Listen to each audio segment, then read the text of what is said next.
Congressman Brian Mast. He's a U.S. Army combat veteran, a Purple Heart recipient.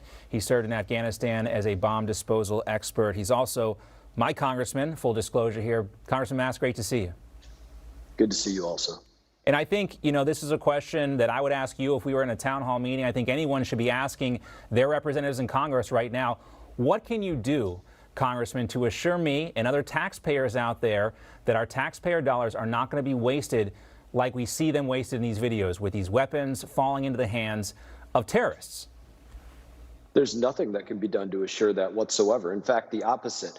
I can tell you that the highest probability is that is exactly what happens, what you're fearing right now. This administration didn't take accountability for what went on. They doubled down on stupid and said, we're going to continue on the path that they were already on. They're going to continue on giving them the most advanced military weaponry. And now here's two other things that they're going to continue on that path. They're going to seek to give the Taliban aid, because that's going to be the government that they recognize for what? Because this is another step in the process and an absolute stab in the back to every military veteran. As they recognize them, they are going to recognize them as an official government, i.e. they're going to do what they're trying to do in other places, which is give terrorists a seat at the table at a place like the United Nations, just like they're trying to do with the two-state solution with Palestinians, just like they're trying to do with bringing up negotiations with Iran again and how they're working that deal to get back into the Iran nuclear deal, make sure that they have a seat at the table. Now they're going to do what? They're going to give terrorists another seat at the table in another place,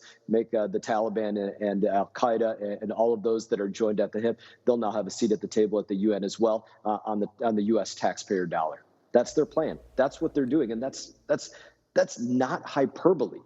Right. That's the thing is, you say it's their plan, and you would say, wait, that can't be their plan. But then you hear the comments from Jake Sullivan, the naivete that you hear from Tony Blinken, and how they talk about the Taliban and their foothold in the global community like they are, someone that is worth negotiating with.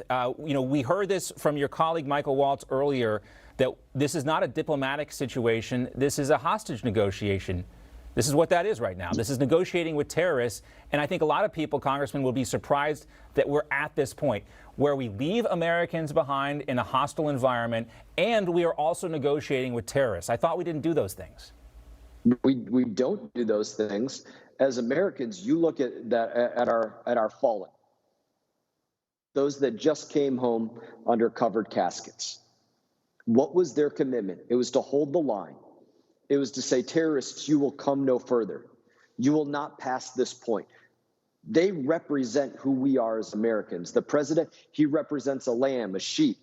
He represents weakness. He represents an inability to stand strong. He represents being intimidated from the very beginning of this, right up until the very last second. And this is the other thing that he represents to everybody. When they step out in front of the camera, whether it's Secretary Blinken, whether it's the president himself, whether it's others, they are stepping out to lie to the American people. Let me say that as a demonstrative statement. They are stepping out to lie to you very purposefully. It's not naivete. When Blinken steps out last night and tries to sell to the American people, listen, the terrorists promised us that they won't let terrorists into Afghanistan or provide them safe haven.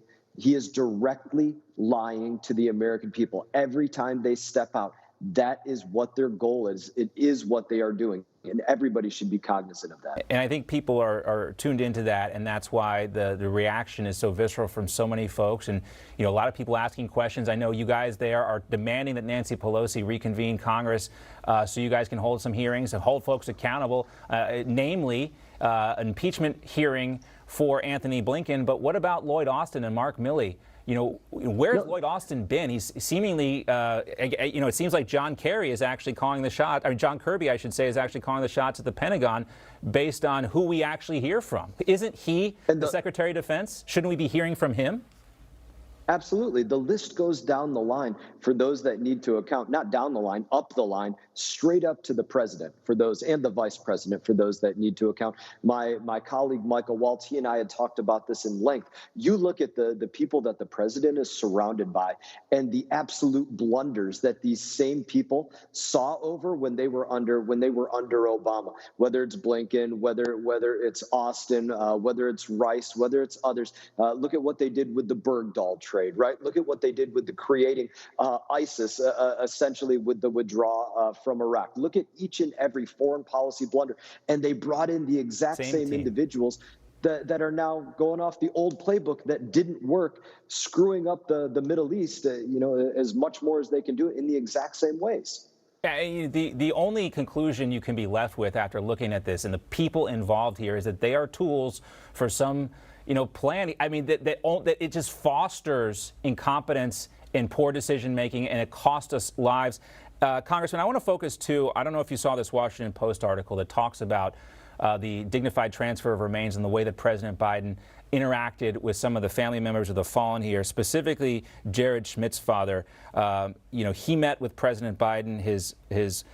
Jared's mother was also there as well. Mark Schmidt's the father, and this is quoting from the article, quote, Mark Schmitz glared hard at the president, so Biden spent more time looking at his ex-wife, repeatedly invoking his own son, Beau, who died 6 years ago. Schmitz did not want to hear about Beau. He wanted to hear about his son, Jared. Eventually, the parents took out a photo to show President Biden, and here's what Mark Schmitz said.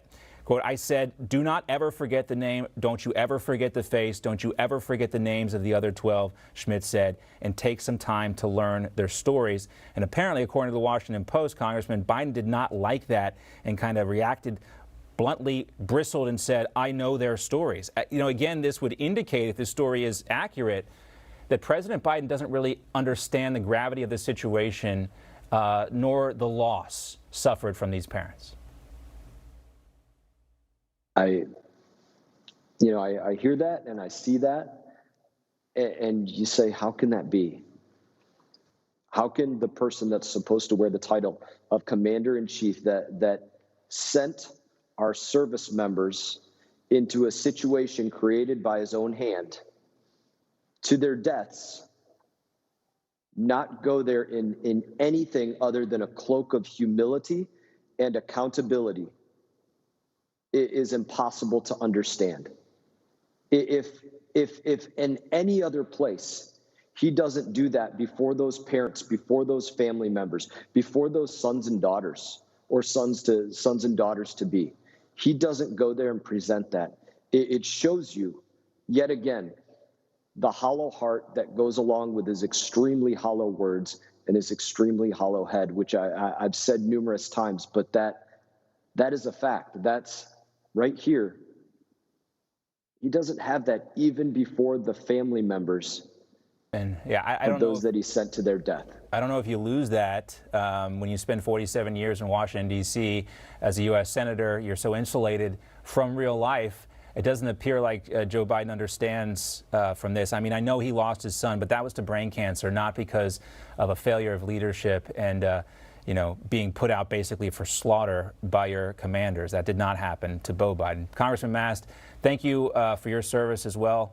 Appreciate talking to you, and we'll talk soon. Thanks so much. All the best. All right, coming up, we're going to talk more about